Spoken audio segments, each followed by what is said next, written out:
Napilitang umalis ang magnobyong Claire at Aljun kahit gabi na. Pinalaya sila ng mga magulang ni Claire nang malamang buntis ito. Kahihiyan para sa pamilya ng nobya ang tulad niyang isang mangingisda. Nakapagtapos si Claire bilang isang accountant at may maganda itong trabaho sa bangko. Magkaklase sila sa kolehiyo, kaya lang napilitan siyang huminto nung magkasakit ang kanyang ina.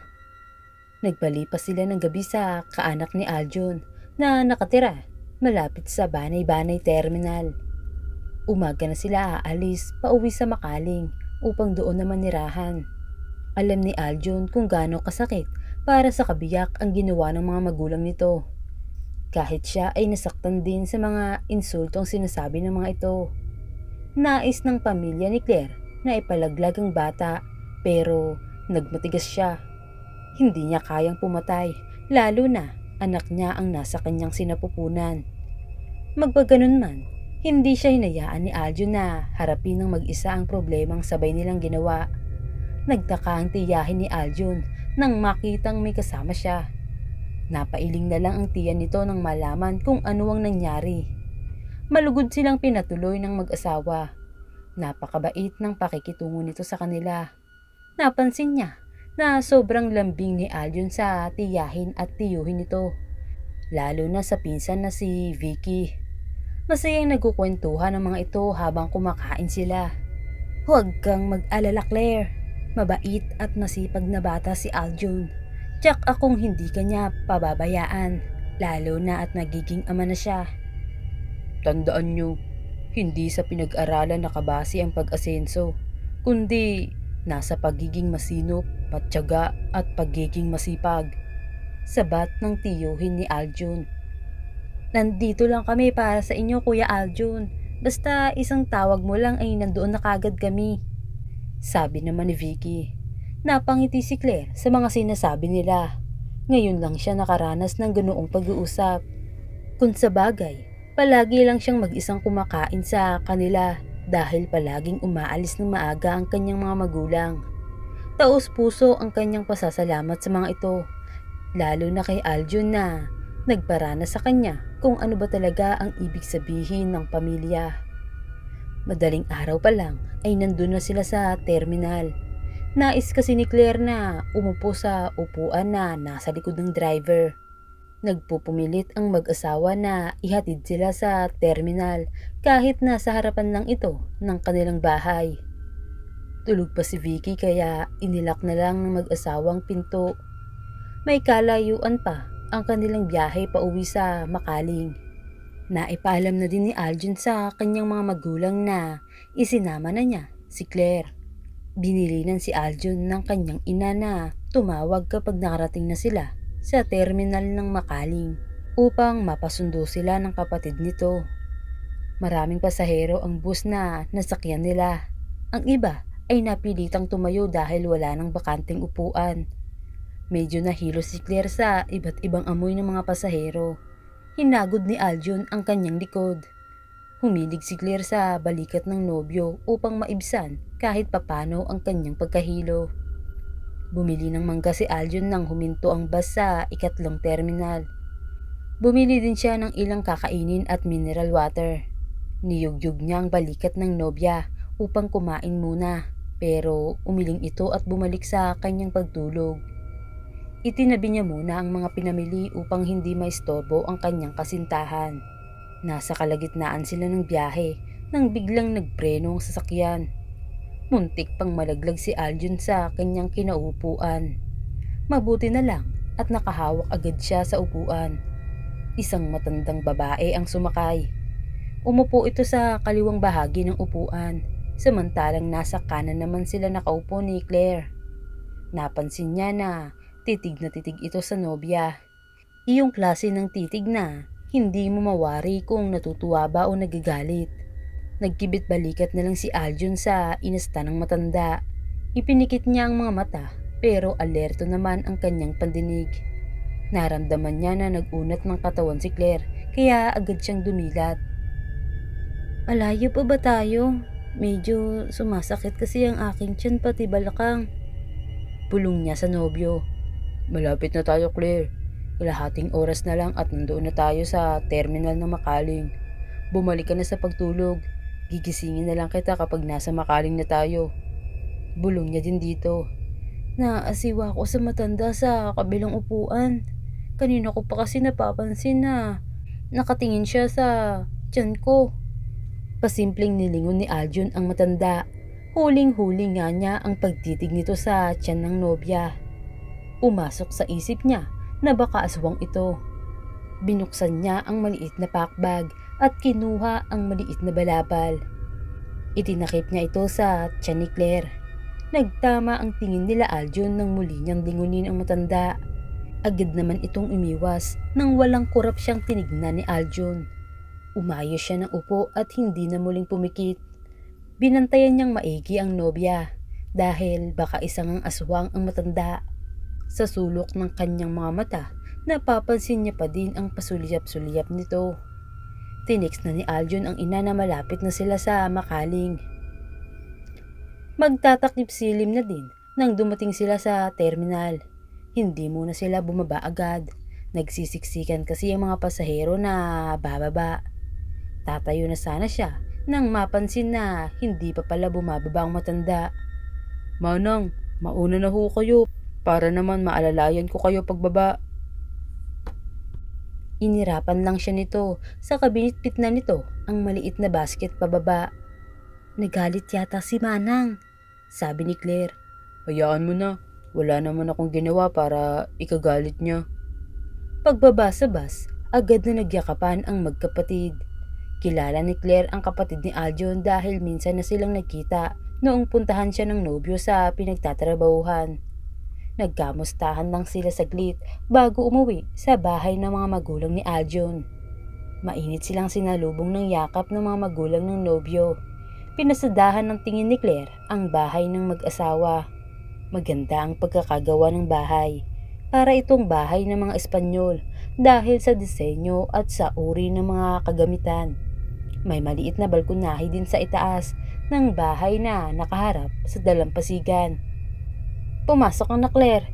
Bawal sa kalagayan mo ang magbabad sa labas ng ganitong oras, sabi ng ina ni Aljun na si Aling Vicenta.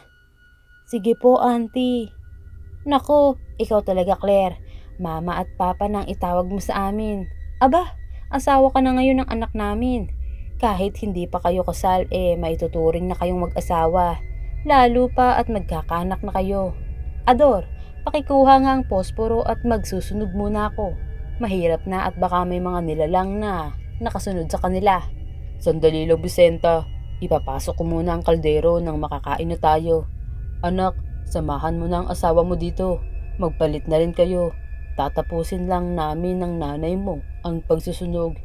Ikaw naman, Simon, pakihanda mo na ang pagkain at baka nagugutom na ang kuya at ate mo.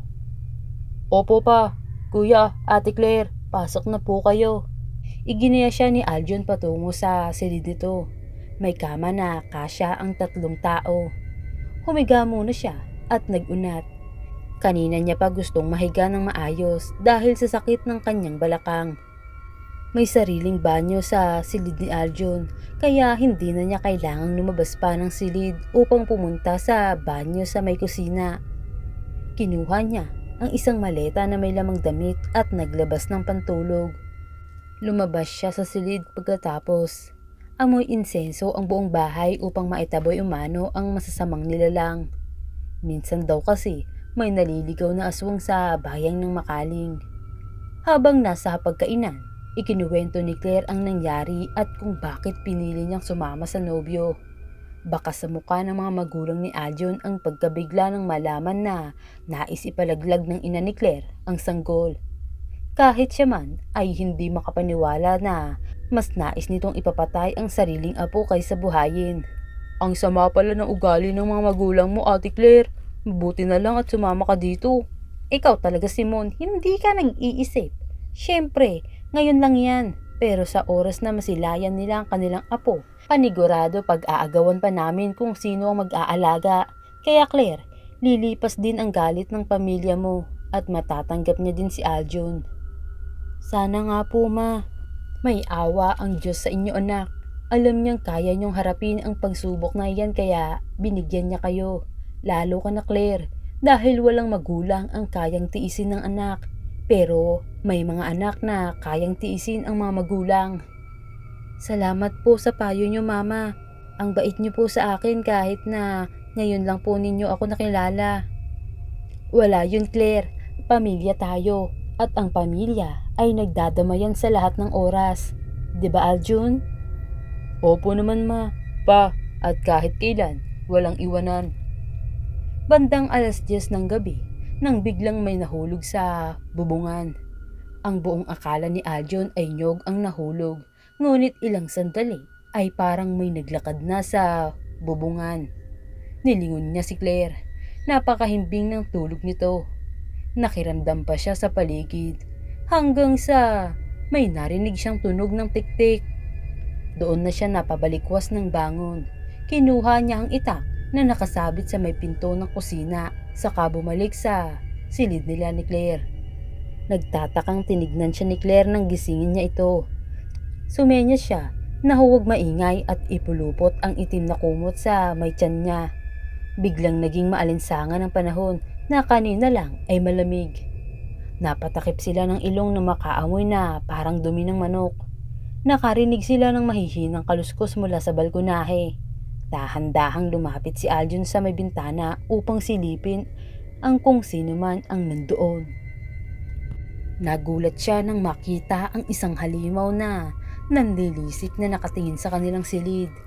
Nakakatakot ang itsura ng aswang. Kitang-kita niya ang naglalabasan na matatalas nitong mga pangil. Mayroon itong sabog na malalagong buhok. Mahaba ang mga kuko at ang dila ay nakalawit na may tumutulo pang laway. Hinila niya si Claire palabas ng silid. Pupuntahan sana niya ang mga magulang pero nandoon na pala sa sala ang mga ito. May hawak ang mga ito ng pinatulis na kawayan. Si Simon naman ay may hawak na asin. Lintik talaga ang aswang na ito. Abay, ang lakas ng pang-amoy. Nakasunod agad kay Claire. Hala, Vicenta, bantayan mo ng maigi ang manugang natin. Ikaw, Simon, huwag mo silang iiwanan dito at baka makapasok ang tiktik na yan. Akong bahala pa. Simon, pakibalik ng walis tingting sa pintuan upang hindi makapasok ang aswang. Paalala ni Aljun sa kapatid. Lumabas ang mag-ama upang harapin ng aswang. Namataan nila ito sa may bintana at nagpupumilit na makapasok sa loob. Hoy aswang! Halika dito! Tayo ang magtutuos! Akala mo ba hindi kita kilala? Pwes, dyan ka nagkakamali. Bukas, pagpatak ng bukang liwayway, susunugin ko ang bahay mo. Galit na bulyaw ni Aljun sa tiktik. Nanlilisik itong tumingin sa kanilang kinaroroonan at agad siyang sinunggaban. Nagpambuno ang dalawa habang gumugulong-gulong. Natamaan niya sa may braso ang tiktik ng tinaga niya ito. Mabilis itong umalis sa pagkakadagan sa kanya. Kasabay ng pag-atungal ng halimaw ay iwinasiwas nito ang dila patungo sa leeg ni Aljun. Napatili ito sa sakit dahil parang kutsilyo ang talim ng dila nito. Umagos ang dugo sa kanyang leeg. Muntik nang mapugto ang kanyang hininga. Unti-unti na ring nagdilim ang kanyang paningin. Hindi na malaya ng tiktik ang paglapit ni Ador sa kanyang likuran. Buong lakas niyang itinusok sa likod ng halimaw ang matulis na kawayan. Nangingisay ito sa sakit. Bumagsak sa lupa si Aljun nang lumuwag ang pagkakasakal sa kanya ng tiktik. Nilapitan siya ng ama upang alalayan na makapasok sa bahay pero nilundagan si Mang Ador ng aswang sa likuran. Nawalan ito ng balanse at natumba. Gamit ang matulis na dila, itinusok ito ng tiktik sa likod ni Mang Ador. Napasigaw siya sa sakit nang maramdaman ang matulis na dila nito na parang humihiwa sa buo niyang kalamnan. Galit na pinagmumura ni Aljun ang halimaw. Kinapa niya ang itak na nabitawan hanggang sa mahawakan niya ito. Pinagkakalmot ng tiktik ang likod ng kanyang ama. Kaya walang pagdadalawang isip na tinaga niya ang nakalawit na dila ng tiktik. Naputol ang dila ng aswang at agad na dumaloy ang itim na dugo. Kinuha ni Aljun ang matulis na kawayan at paika-ikang lumapit sa tiktik. Buwisit kang aswang ka. Alam kong ikaw yung matanda na nakasabay namin sa bus. Uunahin na kitang patayin kaysa mabiktima mo pa ang mag-ina ko. Nag-aapoy na sa galit ang mata ni Aljun. Kahit nahihirapang igalaw ang kaliwang braso, nagpumilit pa rin siya na isaksak ang matulis na kawayan sa aswang. Muling umatungal ng malakas ang tiktik hanggang sa humina at nawalan ito ng buhay. Nalalagas ang mga balahibo sa katawan ng tiktik hanggang sa muli itong naging tao. Tama nga si Aljun, aswang nga ang matanda na nakasabay nila sa bus at nakatingin kay Claire. Nangihinang naupo si Aljun katabi ng ama. Lumabas naman si Aling Vicenta at Claire at nagmamadaling lumapit kay Mang Ador at Aljun. Umiiyak si Claire na yumakap sa nobyo. Ramdam pa din niya ang takot na baka mawala ito. Dinala nila sa ospital si Mang Ador at Aljun upang magamot. Naging abo ang katawan ng tiktik nang sumapit ang bukang liwayway. Hindi na naulit ang nangyaring iyon na ipinagpasalamat na din ng magnobyo. Magpaganon man ay hindi pa din sila naging kampante. Mas naging alerto sila upang makasiguro na wala ng aswang ang bibisita sa kanila.